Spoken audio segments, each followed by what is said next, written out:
नमस्कार दोस्तों, मैं हूं अमित और आप देख रहे हैं नॉलेज नूर। दोस्तों, मेरे कई सारे व्यूअर ने कई बार जानना चाहा कि भिलाई लोको शेड में WAP7 लोकोमोटिव की संख्या कम क्यों हो गई है।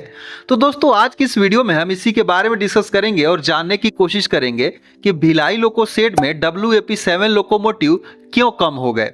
तो दोस्तों, इस बात को समझने से पहले हमें भिलाई लोको शेड के हिस्ट्री को जानना पड़ेगा। दोस्तों, Bhilai loco shed south east central railway zone के छत्तीसगढ़ के भिलाई शहर में स्थित है, जिसकी स्थापना 24 जनवरी सन 1970 को हुई थी। दोस्तों, 1980 से यहाँ पर पहली बार इलेक्ट्रिक लोकोमोटिव को लाया गया, जो कि WAM4 कैटेगरी के थे। इसके बाद यहाँ पर इस शेड में 299 लोकोमोटिव को होल्ड करने की क्षमता बनाई गई, यानी कि यह अपने आप में एक बहुत बड़ा लोको शेड था। दोस्तों, उस समय भारतीय रेलवे की कैटेगरी के अनुसार यहाँ पर 55 जो लोकोमोटिव थे वह WAP7 के थे, 118 लोकोमोटिव WAG7 के थे और 126 लोकोमोटिव WAG9 के थे। इस तरीके से टोटल 299 लोकोमोटिव को यहाँ पर रखा जाता था, उनकी मेंटेनेंस की जाती थी, उनका रख रखाव किया जाता था। लेकिन दोस्तों, समय के चलते जैसे जैसे चीज़ें बदलती गई और आज के दरमियान में आप देखेंगे इसी भिलाई लोको शेड में WAP7 की संख्या मात्र 13 रह गई है। दोस्तों, यह अपने आप में एक सोचने वाली विषय है कि जहां पर 55 WAP7 थे, आज के डेट में 13 क्यों रह गए। आखिर सारे WAP7 लोकोमोटिव कहां चले गए और क्यों चले गए। तो दोस्तों, इस बात को समझने के लिए हमें यह समझना पड़ेगा कि हर एक लोकोमोटिव की अपनी एक लाइफ होती है और उस पर्टिकुलर लाइफ के बाद उन्हें धीरे धीरे करके हटा दिया जाता है। तो हम बात करें WAP7 लोकोमोटिव की, तो शुरुआत से लेकर अब तक भारतीय रेलवे का वो बहुत साथ दिए और लंबी लंबी दूरी की ट्रेनें जो है इनसे चलाई जाती थी। तो जैसे जैसे करके इनके समय बीतते गए, इनकी उम्र ढलती गई, तो एक एक कर इनको जो है लंबी दूरी से हटाकर छोटी दूरी में लाया गया।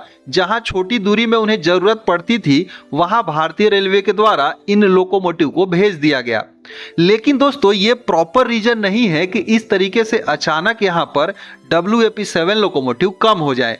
दोस्तों, यहां पर सबसे मेन रीजन ये है कि अगर आज के डेट में आप इन WAP7 लोकोमोटिव या फिर भिलाई लोको शेड में जितने भी लोकोमोटिव हैं, उनकी अगर आप ग्राफ को देखेंगे तो आप पाएंगे कि अभी वर्तमान में भिलाई लोको शेड में WAP7 की संख्या 13 है, जबकि WAG9 लोकोमोटिव की संख्या 268 हो गई है।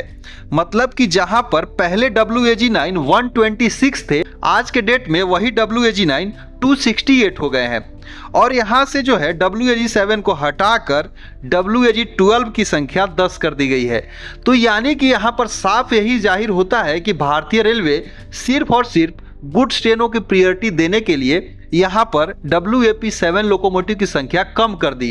क्योंकि होता क्या है दोस्तों, तो दोस्तों मान लीजिए कि अगर किसी एक घर में 4 लोग रह सकते हैं, 4 से ज़्यादा उसमें 5 नहीं रह सकते, तो अगर 5 लोगों को उसमें रहना हो तो किसी एक को निकालना पड़ेगा।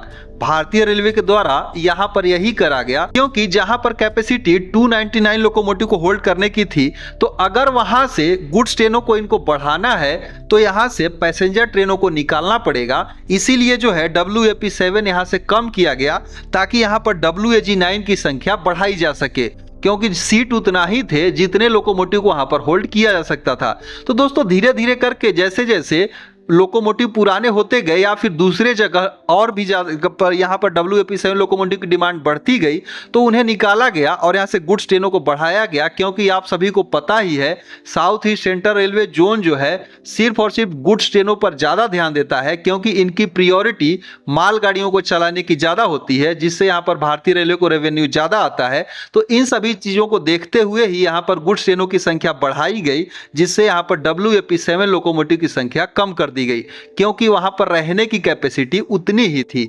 सो दोस्तों, उम्मीद करते हैं आपको चीजें समझ में आई होंगी।